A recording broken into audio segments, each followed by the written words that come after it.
पंचायत की टूटी छत देख लल्लन था परेशान। खेत में चमका जादुई कद्दू, मिला नया वरदान। बना अनोखा कद्दू गोला, स्वाद में सबसे खास। कमाई से बदली गांव की सूरत, जगी नई एक आस।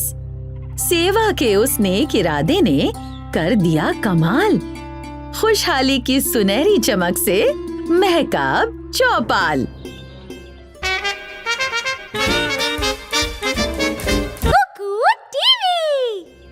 लल्लन जमीन पर बैठा होता है। वो फंगस से भरी टूटी हुई छत को टेंशन में देख रहा होता है। वो गहरी सांस लेता है। तभी सरला खाने की थाली लेकर वहाँ आती है। वो लल्लन को परेशान देखती है और चिंता में पड़ जाती है। सरला, आज फिर पंचायत घर की छत का एक हिस्सा गिर गया। गांव का इकलौता स्कूल और मिलन केंद्र अब बस मलबे का ढेर बनने वाला है। मैंने सुना है, पर हम क्या कर सकते हैं? हमारे पास तो खुद के घर की मरम्मत के लिए पैसे नहीं हैं। पूरे गांव की जिम्मेदारी हम अकेले कैसे उठाएंगे? पता नहीं, पर मेरा मन कहता है कि अगर हमने कुछ नहीं किया ना, तो आने वाली पीढ़ियां हमें माफ नहीं करेंगी। मुझे कोई तो रास्ता निकालना ही होगा। बिना किसी से मांगे मुझे इस नेक काम के लिए धन जुटाना है। सरला उसके कंधे पर हाथ रखती है, लेकिन अंदर ही अंदर वो भी अपनी हालत को लेकर खुद को बेबस महसूस करती है। लल्लन चुपचाप आसमान में चमकते तारों की तरफ देखने लगता है।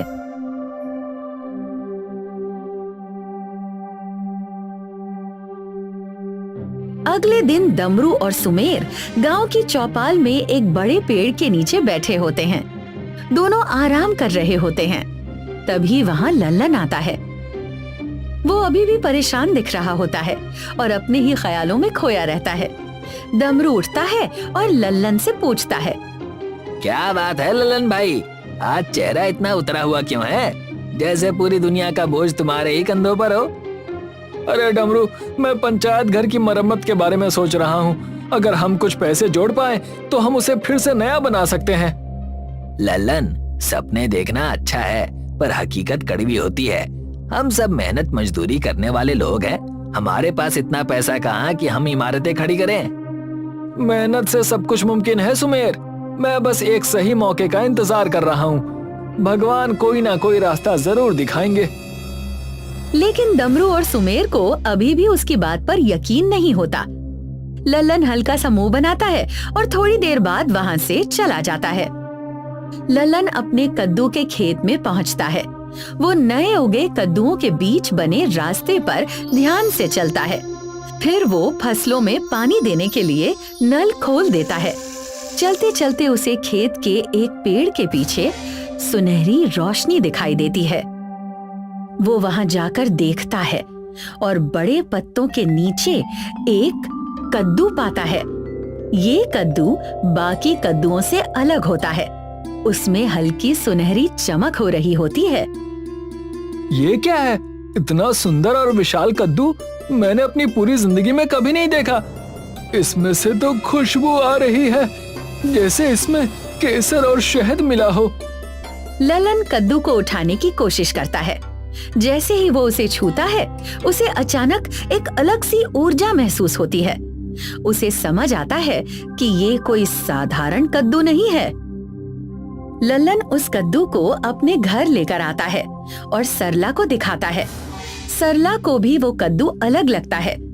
लल्लन कद्दू को जमीन पर रखता है और अपना चाकू तेज करने लगता है। लल्लन, क्या तुम सच में इसे काटने जा रहे हो? ये तो कोई चमत्कारी चीज लगती है। कहीं इसे काटने से कोई अनर्थ तो नहीं होगा? नहीं सरला, ये कद्दू हमें डराने नहीं बल्कि हमारी मदद करने आया है। मैं इससे एक ऐसी चीज बनाऊंगा जिसे खाकर लोग न सिर्फ खुश होंगे बल्कि तंदुरुस्त भी महसूस करेंगे। हम जादुई कद्दू गोला बनाएंगे। इसके साथ ही लल्लन कद्दू को 2 हिस्सों में काट देता है। कद्दू अंदर से बाकी कद्दुओं से अलग, चमकीला नारंगी और मुलायम होता है। उस कद्दू की खुशबू से ही दोनों खुश हो जाते हैं। थोड़ी देर बाद सरला चूल्हा जलाती है और उस पर पानी से भरा बर्तन रख देती है। लल्लन कटे हुए कद्दू को पानी में डाल देता है।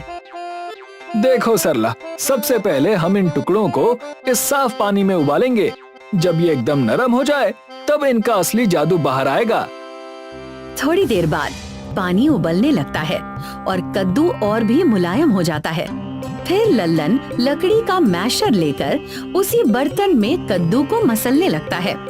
धीरे धीरे वो चमकीले रंग का कद्दू का रस बन जाता है। अब देखो, मैं इस गूदे को छानकर इसका सारा रस निकाल लूंगा। ये जो गाढ़ा पीला रस निकला है, यही हमारे गोले की जान है। इसमें मैं थोड़ा गुड़, इलायची और चुटकी भर सेंधा नमक मिलाऊंगा। इसके बाद वो चूल्हा बंद कर देता है। दोनों उस बर्तन को एक तरफ रख देते हैं ताकि वो ठंडा होकर थोड़ा और गाढ़ा हो जाए। अब दोनों की आंखों में उम्मीद की एक नई चमक दिखाई देने लगती है। अगले दिन लल्लन और सरला गांव की चौपाल में अपना छोटा सा ठेला लगाते हैं। ठेले पर कद्दू का पेस्ट, बर्फ और बर्फ घिसने की मशीन रखी होती है।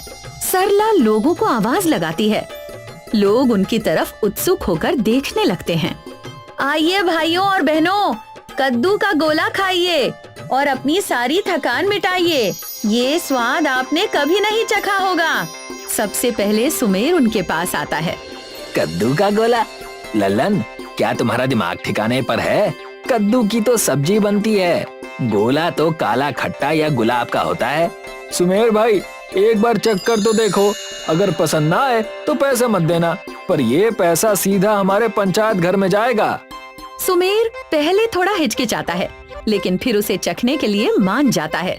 लल्लन बर्फ का एक टुकड़ा लेकर छोटे कद्दू के खोल में उसे घिसता है। फिर वो कद्दू का पेस्ट बर्फ के ऊपर डालकर सुमेर को दे देता है। सुमेर उसका एक कौर खाता है। उसके चेहरे के भाव तुरंत बदल जाते हैं। उसे वो बहुत पसंद आता है। वाह, ये क्या है लल्लन? ये तो अमृत जैसा है। इसमें ना तो वो कड़वाहट है और ना ही बहुत ज्यादा मिठास। ऐसा लग रहा है जैसे मेरे शरीर में नई जान आ गई हो। देखा, मैंने कहा था ना। इसके बाद आसपास के सभी लोग कद्दू गोला मांगने लगते हैं। सुमेर और दमरू भी उनकी मदद करने लगते हैं। सरला और लल्लन एक एक करके सबको कद्दू गोला देने लगते हैं। धीरे धीरे उनका पैसों का डिब्बा भरने लगता है। शाम तक आखिरी गोला भी बिक जाता है और सारा सिरप खत्म हो जाता है। ठेला खाली दिख रहा होता है, लेकिन उनका पैसों का डिब्बा नहीं। पास में सुमेर गांव वालों से बात कर रहा होता है। वो सबको बता रहा होता है कि कद्दू गोला खाने के बाद वो कितना ताजा और ताकतवर महसूस कर रहा है। उधर लल्लन, सरला और दमरू बैठकर पैसे गिन रहे होते हैं। लल्लन भाई, तुम यकीन नहीं करोगे, हमने आज इतना कमा लिया है कि पंचायत घर की छत का आधा काम तो कल ही शुरू हो सकता है। ये तो चमत्कार हो गया। लोग न सिर्फ गोला खा रहे थे, बल्कि खुशी खुशी दान भी दे रहे थे। ये सब उस जादुई कद्दू की कृपा है। उसने हमें रास्ता दिखाया, लेकिन असली खुशी तब होगी जब हम उस इमारत को फिर से खड़ा करेंगे। सब उसकी बात मान जाते हैं और जल्दी ही काम शुरू करने का फैसला करते हैं। और फिर अगले दिन से काम शुरू हो जाता है। गांव की पंचायत की टूटी छत को मजदूर मिलकर ठीक करने लगते हैं। उधर लल्लन रोज गांव वालों को अपना स्वादिष्ट कद्दू गोला बेचता रहता है। धीरे धीरे गांव के लोग भी इस अच्छे काम में साथ देने लगते हैं। हर शाम पैसों का डिब्बा भर जाता है। लल्लन उन पैसों को सिर्फ पंचायत की छत ठीक करने में ही नहीं, बल्कि स्कूल और गरीब लोगों की मदद में भी लगाने लगता है। फिर एक दिन पंचायत भवन बिल्कुल नया और मजबूत दिखने लगता है। उसकी सारी दरारें गायब हो जाती हैं और पूरी इमारत चमकीले रंगों से रंगी हुई होती है।